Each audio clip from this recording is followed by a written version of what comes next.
Hello and welcome to Elecspo, and today is the day for PSG, unless you're watching this after the 23rd of August of course.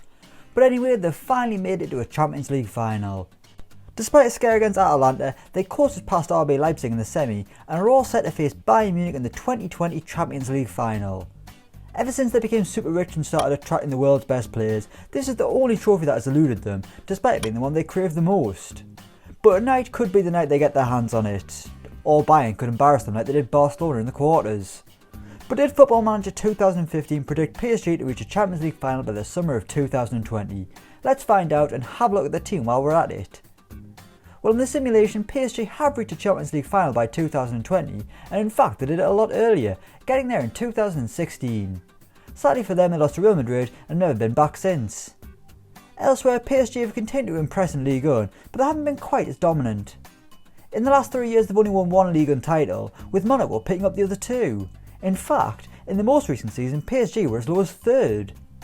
They've recently just changed manager for the first time in the simulation, with Laurent Blanc resigning in July 2020. In his place is Rudy Garcia, who has already got one trophy, kind of. It was the French version of the Charity Shield, okay? Fine, it doesn't count. Anyway, let's have a look at the team. In goal is Salvatore Sirigu. Sirigu started the simulation as PSG's number 1, and he stayed exactly where he was, unlike in reality where he returned to Italy with Torino. But Sirigu has been top class for PSG, putting in sensational performances season after season. At 33 he's still got a few years left in him, and he's unchallenged for the number 1 jersey, with no Fulham rejects in sight. Right back at Dani Carvajal.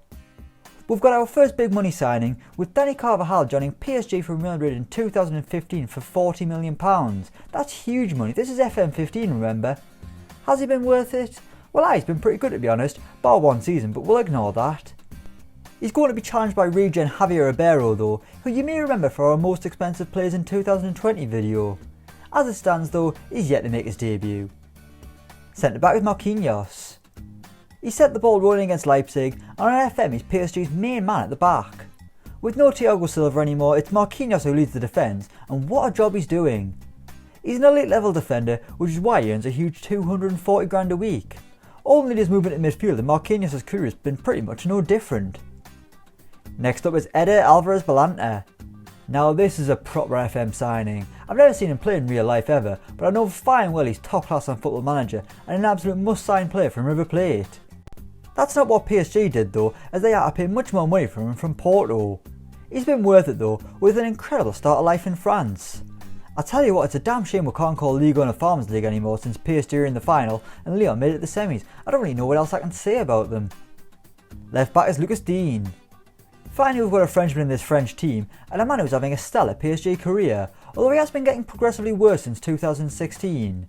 But when you look at how good he is, I wouldn't really care if I was him. His FM career is a lot better than his real one, and even then he's been pretty good. Digne is a key player for PSG, 200 grand a week, tutoring young players, 62 caps for his country. The only issue is his free kick rating. He's got an 8, I mean he's lethal with a dead ball, what's that all about? Holding midfield is Sergio Busquets. We mentioned this in our Barcelona video last week. Sergio Busquets has swapped the Nou Camp for the Parc des Princes. He's the most expensive signing in this team, costing a huge £48.5 million. It's good to see PSG have still got the Qatari money being pumped in.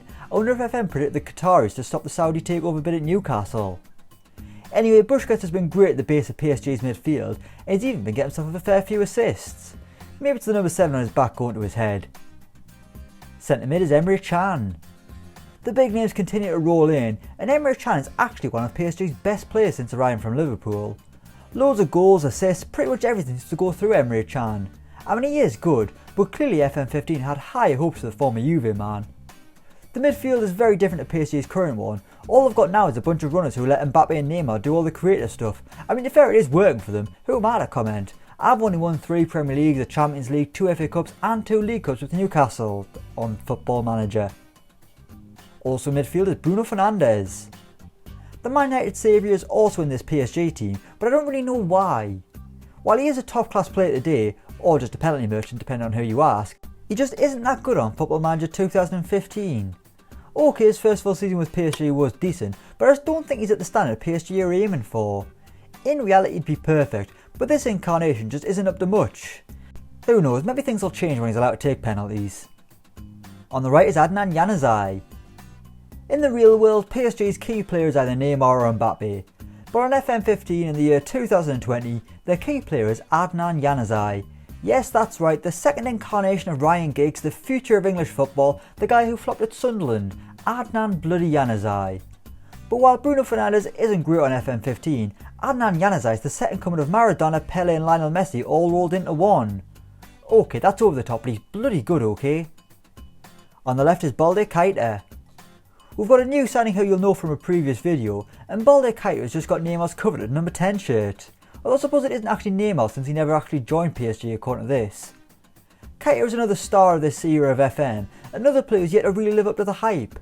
That's basically all PSG have got on the wings here, FM stars who are inevitably overrated. But hey, Rudy Garcia wasn't to know that, he's just there to win trophies. And up front is Lorenzo Insigne.